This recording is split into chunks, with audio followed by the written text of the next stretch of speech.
गंगा किनारे मेरे लिए गंगा किनारे बैठना बिल्कुल वैसा ही है जैसा किसी मन चाहे आशीर्वाद का कानों से दिल में उतर जाना। नमस्ते, मेरा नाम मधु शर्मा है और मैं दिल्ली में रहती हूँ पर आज हरिद्वार आई हूँ। हरिद्वार कनखल में दक्ष प्रजापति का मंदिर है, वहाँ मैं घूम रही हूँ। और ये दक्ष प्रजापति मंदिर के साथ ही घाट है। मैं घाट में 1 घंटा बैठे रहने के बाद अब फिर से मंदिर में आ गई हूँ। बहुत भव्य मंदिर है। मंदिर आगे से तो छोटा ही दिखाई दे रहा है, लेकिन इसके पीछे ना बहुत दूर तक ये मंदिर फैला हुआ है। लगभग सारे ही भगवान इस मंदिर में हैं और छोटे छोटे मंदिर मतलब हर भगवान के यहाँ पर हैं। और साथ में ही एक बाज़ार भी है और बाज़ार में पूजा से संबंधित और स्त्रियों के आभूषणों से संबंधित बहुत सारा सामान वहाँ आपको मिल जाएगा। और ये देखिए मंदिर के अंदर बड़े बड़े हॉल भी हैं, ज़्यादातर ये बड़े बड़े ही हॉल हैं। और मंदिर के बाहर ये लोगों ने ये देखिए मन्नत की बहुत सारी चुन्नियाँ ये बांधी हुई हैं। और अब मैं आ गई हूँ महामृत्युंजय मंदिर में। महामृत्युंजय मंदिर के सामने वाला दृश्य मुझे सबसे अच्छा लगा। ये देखिए, ये हमारे धर्म में जितने भी ज्योतिर्लिंग होते हैं ना, सारे ज्योतिर्लिंगों की स्थापना की गई है। और जैसा कि मैं अपने चैनल के माध्यम से अक्सर प्रयत्न करती हूँ कि आपसे कोई ज़रूरी जानकारी साझा करूँ, तो आज अगर ज्योतिर्लिंगों की बात हो रही है तो हम शिवलिंग की बात करते हैं। शिवलिंग के बारे में ना हमारे धर्म में बहुत सारी, हम ही लोगों में आपस में, दूसरे तो हमें कहेंगे ही, पर हम स्वयं भी बहुत कम जानते हैं शिवलिंग के बारे में। भ्रांतियां हम आपस में बल्कि फैला देते हैं कि शिवलिंग की पूजा स्त्रियों को नहीं करनी चाहिए और ये वो वाला लिंग है, पर ऐसा बिल्कुल भी नहीं है। ये बिल्कुल गलत बात है। हमारे धर्म में जो पूजा पाठ होते हैं, कर्म कांड होते हैं, वो संस्कृत भाषा में संपन्न करवाए जाते हैं। और संस्कृत में लिंग का मतलब होता है चिन्ह या पहचान या प्रतीक। कि जैसे कि हमें 3 लिंग संस्कृत में पढ़ाए जाते हैं, स्त्रीलिंग, पुरुष लिंग और नपुंसक लिंग। तो अगर ये ऐसा कुछ होता जैसा कि हमें कुछ सेक्युलरवादी या फिर कुछ गलत लोग हमें कहते हैं कि ये शिवलिंग की तुम पूजा करते हो या लिंग की पूजा करते हो, तो अगर ये वो लिंग होता तो हमें संस्कृत में फिर 3 लिंग क्यों पढ़ाए जाते? स्त्रीलिंग और नपुंसक लिंग हमें क्यों पढ़ाया जाता? पर हमें इसलिए पढ़ाया जाता है क्योंकि हमारे यहाँ लिंग का मतलब होता है चिन्ह।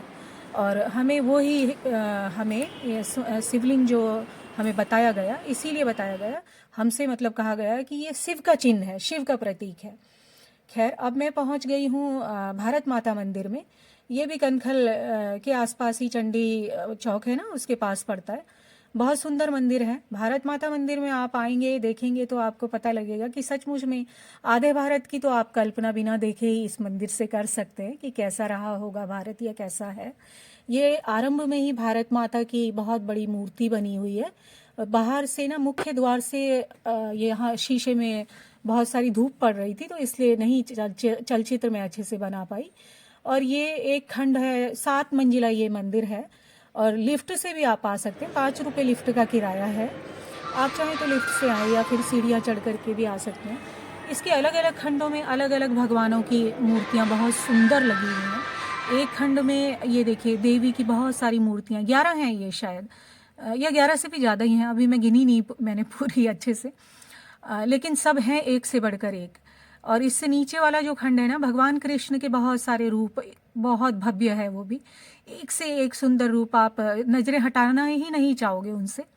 पर समय की कमी के कारण मैं जल्दी जल्दी देख रही हूँ और घर जाऊँगी इसके बाद, मतलब होटल में मैं अपने जाऊँगी।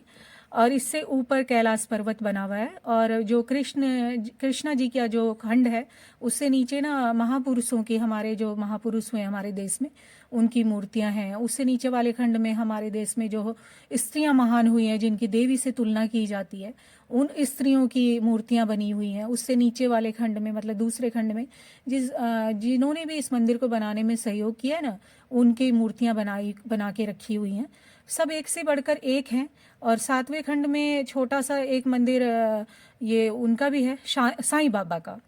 तो मैं नहीं जा पाई उस मंदिर में, मैं, समय की कमी है मेरे पास। तो बाकी के ही मैं जो देख रही थी वही मैं अच्छे से नहीं देख पाई समय की कमी के कारण।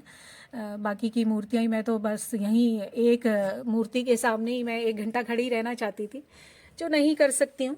समय नहीं है मेरे पास इतना। शाम होने वाली है और मुझे गंगा आरती देखने भी जाना है हर की पौड़ी में। मुझे बहुत अच्छा लगता है हर की पौड़ी में जा कर के। और आप जब भी आएँ, प्रयत्न करें कि कम से कम 2 दिन आप हरिद्वार के लिए ही दें।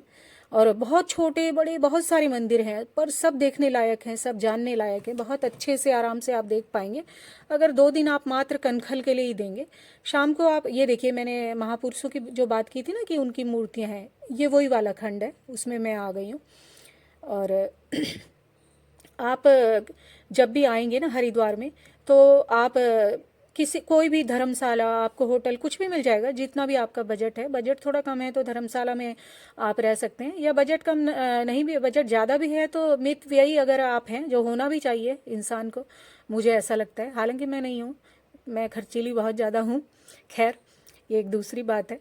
तो भारत माता मंदिर में ना आप आएंगे तो आपको बिल्कुल ऐसा लगेगा कि आधा भारत यहाँ से हम बिल्कुल समझ सकते हैं कि कैसा है। जैसे दिल्ली के बारे में लोग कहते हैं ना कि half of the India is in Delhi, वैसे मुझे लगता है कि half of the India is in Bharat माता, इज़ इन भारत माता टेम्पल। कि भारत माता टेम्पल से आपको आधे भारत का कल्पना आप अच्छे से कर सकते हैं।